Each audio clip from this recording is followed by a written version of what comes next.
Well. You guys didn't think I was going to come back to the studio, huh? The Garavito Garage. That's the official name of the studio for those that are wondering.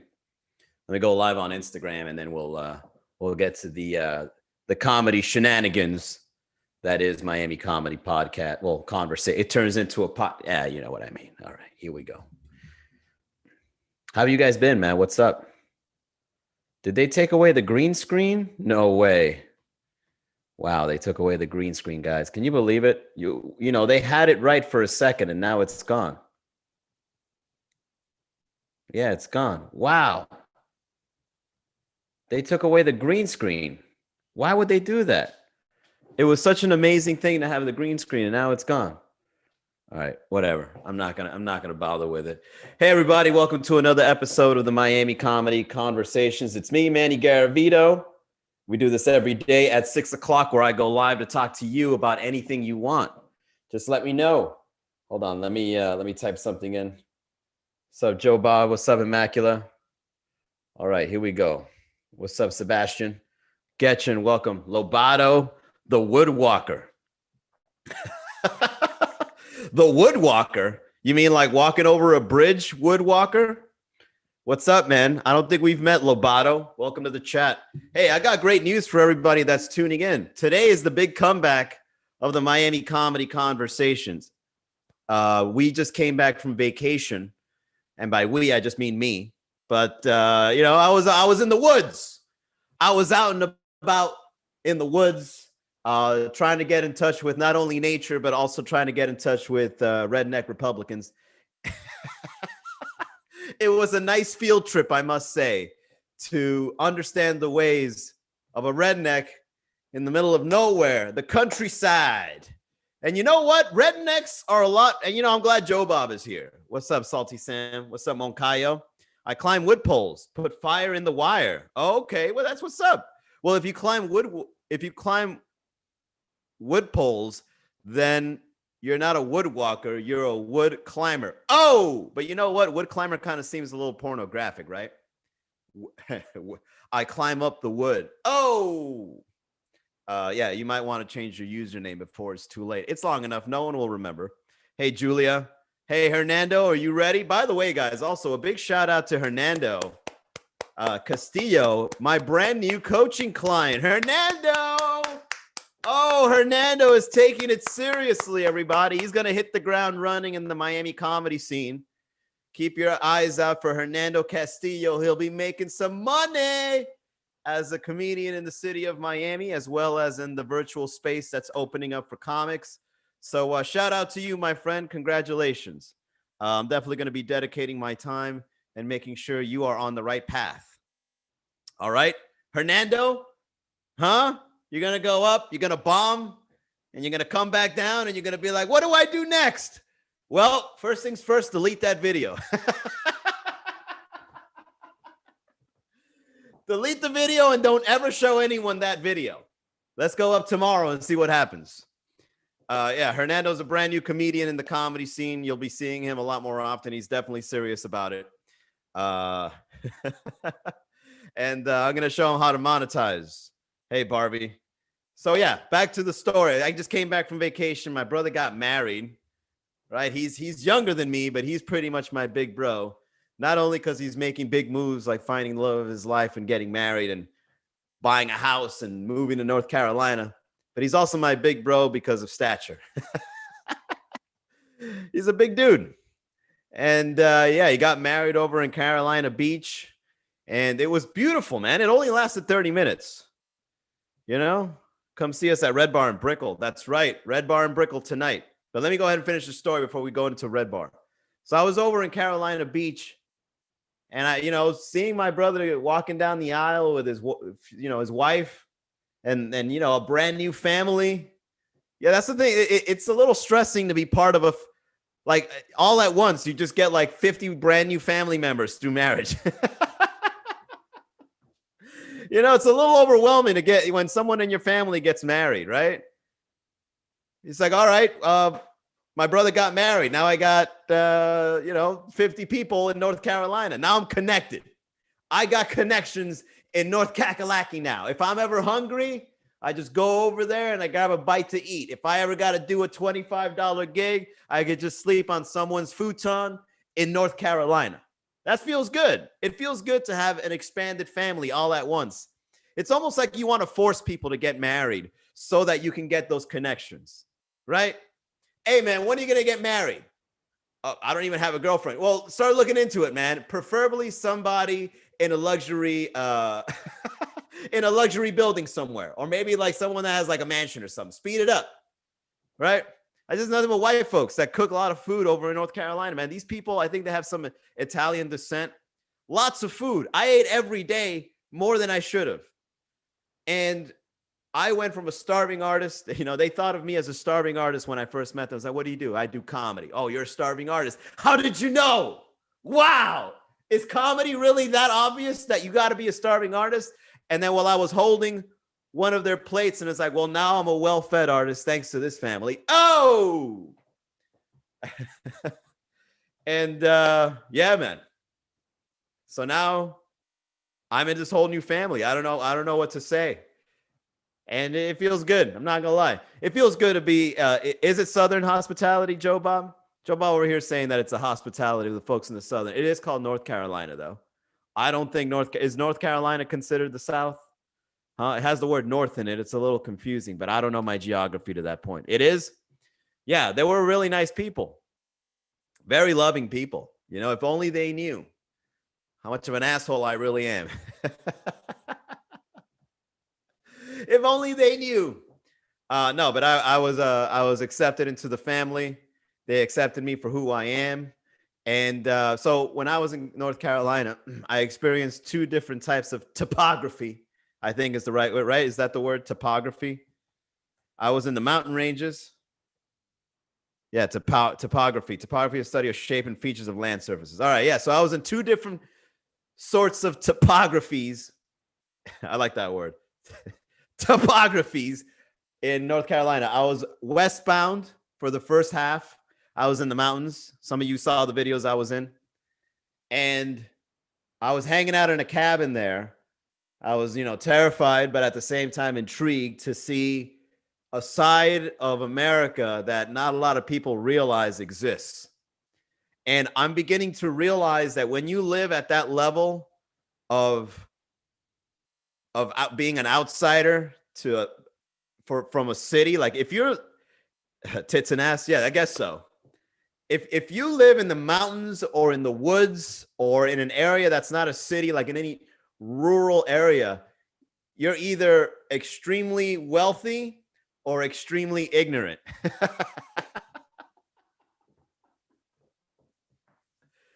There's got to be a side to you where you say, I want to leave the city life and I want to buy a big house in a ranch or on top of a mountain or wherever. And I don't want to be surrounded by city folks. I've got the money for it. Let me just go away. Or you could be the kind of person that says, I never want to know what being in a city is like. I don't want to be mixing with any kind of race. I don't want to be mixing with people other than my neighbors. And there's only two of them, one over there and one over there. That's all I need in my life. So when I was over there in the mountains, I think a lot of Americans forget to realize that major cities don't make up America. There are people that are intentionally living far away on purpose. And it blows my mind when I got that cabin and I saw all the other cabins and all the other ranches on top of this mountain. And I don't know, it was just amazing to see a side of America that you don't see on social media, or a side of America that you don't see on a Netflix documentary, or that is misrepresented. And Joe Bob knows best. No, they weren't hillbillies. They were not hillbillies. They were actually thankfully I was in an area that was wealthy people that had property on the mountains, and they built houses there. And there's different areas. There's, like, when I was driving through North Carolina, there are areas where it's like pockets of wealth. And this is just North Carolina. I could just imagine everywhere else. It's like, I guess people buy properties in these areas. They buy a house and it's like large. Like I've seen, let me just say, like I've seen a neighborhood of like 5 mansions in one piece of land, right? While I'm driving down this expressway, I'm going down the curves. And then like within this piece of land, there's 5 mansions, all different families, I'm assuming, based on how separate they were. And there was like a white road leading up to each one, so you could drive to each house individually. There were these well-trimmed hedge trees or whatever, and then there were these I don't know, like gates on the side or like fences on the side that were painted, and people like they do the gravel, like they clean up the gravel. I don't know how to explain it, but it's like everybody is on the same page where it's like, this is our land. Let's take care of it. And dude, there's even ranches. Like some of these mansions had a fucking ranch with these horses and these cows that weren't even like tended for. There was no one there. It's like the horses had their own house. You're just driving down this expressway and you look down, it's just a horse inside of a house with no one else there. It's like, dude, this horse is wealthier than me. Look at his fur. He's all cleaned up, right? He's got these shiny horseshoes on. I don't know. It was just an amazing thing to see because I'm not accustomed to that. I don't see that often, you know? That's called the barn. Well, you know what I mean, Joe Bob. A horse had his own barn, okay? I have a garage. The horse is winning, all right? Don't have to be OR. They could be rich and ignorant. Oh, both? Yeah, I guess you're right. But, you know, I don't understand how ignorance can accumulate wealth. How does ignorance accumulate wealth? That blows my mind, Joe Bob. Hillbilly lands. No, I've met some of them. And, you know, I thought that there was going to be a lot of Trump supporters, but there's not. There's actually just a lot of people that are just kind, rich, and just want to stay away from everyone, man. Like I had a decent conversation. I bought molasses. There's this place called the Apple Mill, and the sign is painted by hand. It just says the old Apple Mill. There was a sign that just says the old Apple Mill, and it was on the way to the cabin. So I'm like, fuck it, let's see what the old Apple Mill is about. Good old folks. Yeah, I would say they were good old folks. So I went into the Apple Mill. They were just selling apples and apple cider and molasses and just a bunch of apples, like just apple stuff, apple products. And I bought some molasses, right? Because I hear that's healthy for you. I bought some molasses. I put it on my pancakes and on my my waffles. And I had a good time, man. I really enjoyed it. And you know, to be honest, even though at night the cabin would be scary, the chances of you being attacked are very slim. You know why? Because I mean, I would assume it's slim because you have to really drive a long way. So you have to be in a vehicle to get into the house, or if you end up walking, you got to have like a flashlight. And if you do walk and you have the flashlight, you got to go through all these like trees and bushes. Like, how far will somebody go to murder someone? Like, I was in the house, I was in the cabin, and I was thinking to myself, I was like, if someone really came up here and specifically just attacked this one cabin, like, what is the threshold of like a murderer's ability to go through a bunch of shrubs and to hike, like to literally hike and go through a trail? Like, you got to hike a trail and go through a lot of trees and bushes to get to the house that I'm in.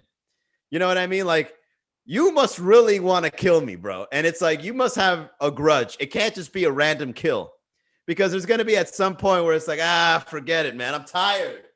Fuck, how much is left? 30 minutes.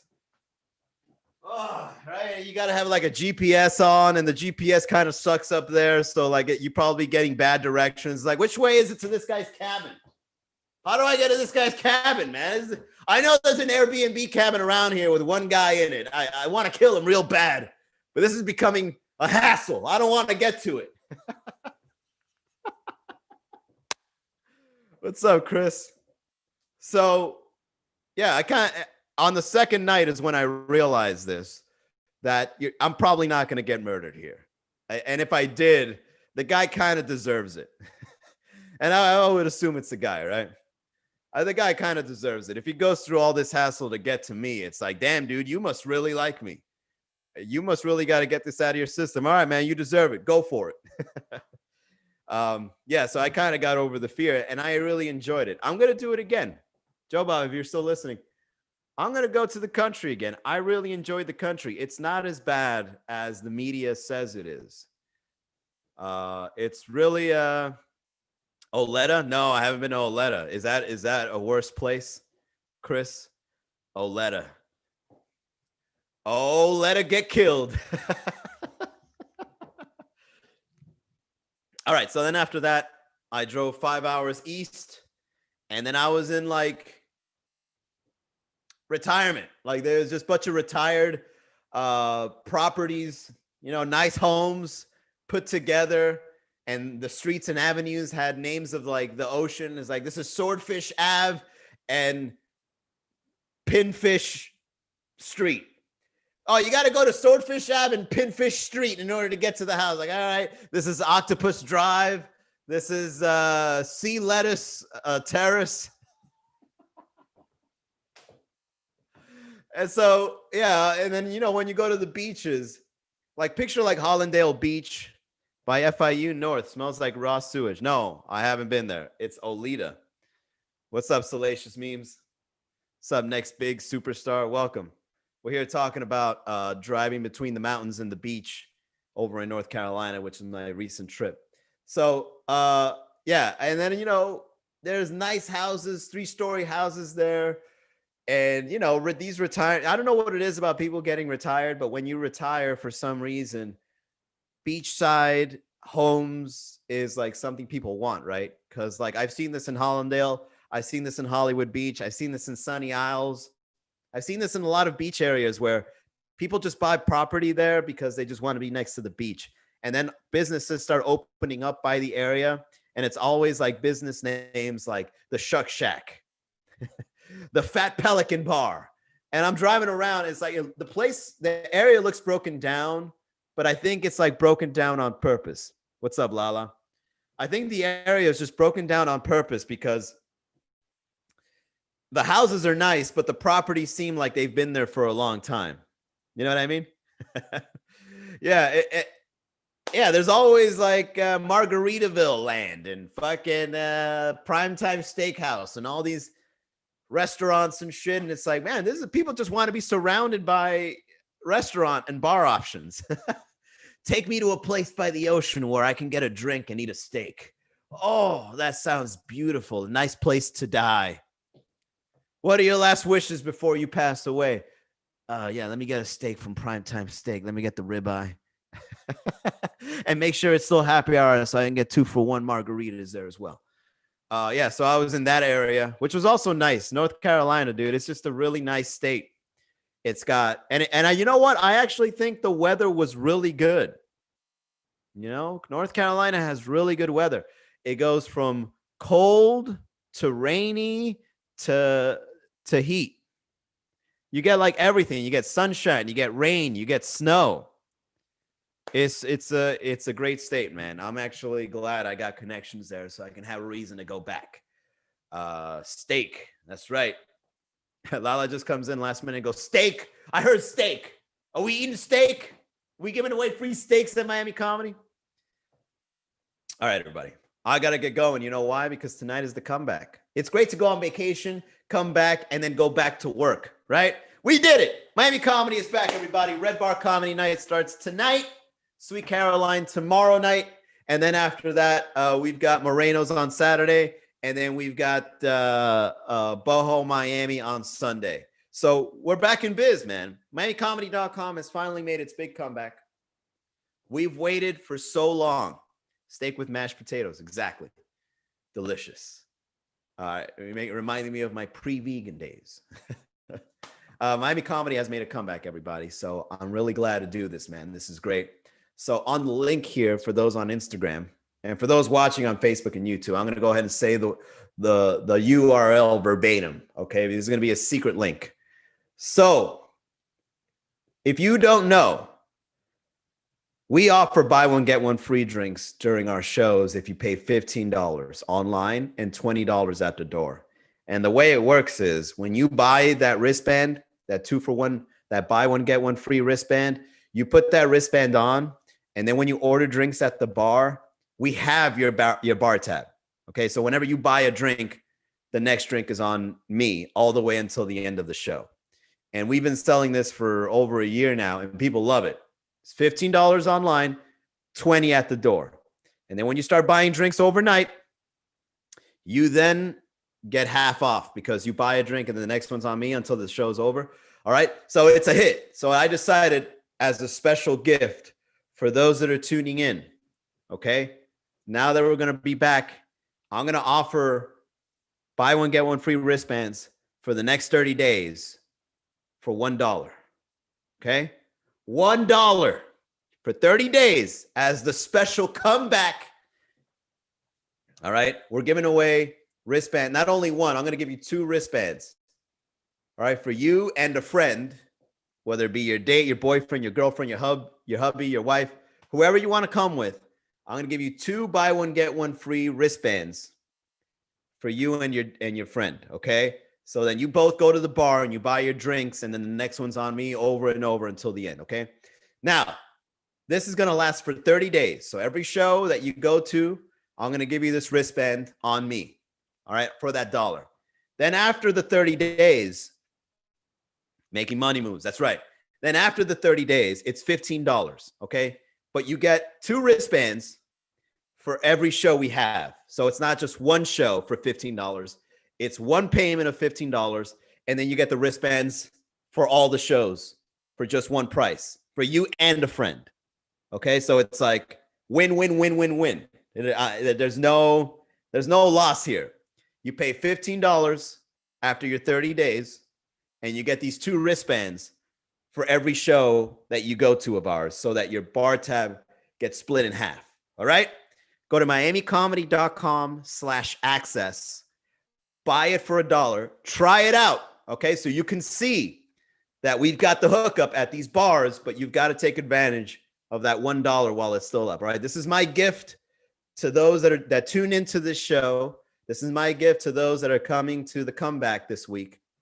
$1, buy one, get one free wristbands for 30 days. Then it's $15 a month after you realize how much money you're saving at the bar. Okay. So you could be buying a beer. The next beer's on me. You buy another beer, next beer's on me, so on and so forth, over and over and over. Okay. For all the shows. So you can't lose. Try it out for $1. miamicomedy.com/access. Check it out. All right, everybody. I got to bounce. I got to go get this show ready. I'll see you guys tonight. If not tomorrow, if not Saturday, Sunday. Bye, everyone. Have a good night.